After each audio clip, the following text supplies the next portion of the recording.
Sin embargo, esta persona que a continuación les presentamos se considera un viajero errante, aparte de asegurar poder ver el futuro y revivir a los muertos.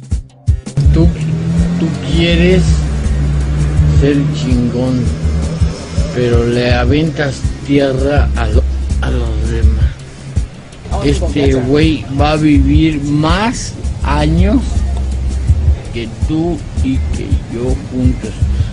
Ya no puedo, pero voy a sacar el fuá. Y lo voy a sacar. ¿Por qué? Porque tengo que dar el extra. ¡Fuá! ¡Carácter! Voy y saco. El fuá significa cuando sacas el carácter del estómago y dices, lo voy a hacer. Es que ya no puedo. ¿Cómo no? ¡Fuá! ¡Fuá! ¡Fuá! Y saco el carácter, y saco la fuerza, y saco el poder. Eso es el fuá.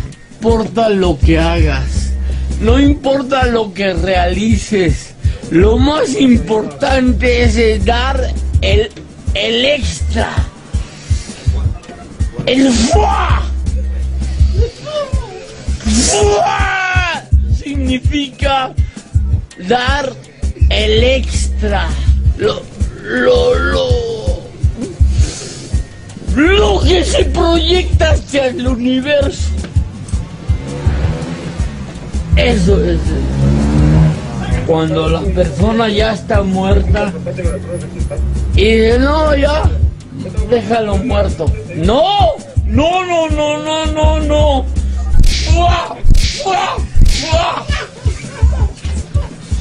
Y lo revives y cuando esa persona le sirve a la sociedad es cuando tú das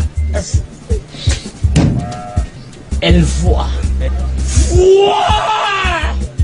Cuando tú das el fuá, ese es el verdadero fuá.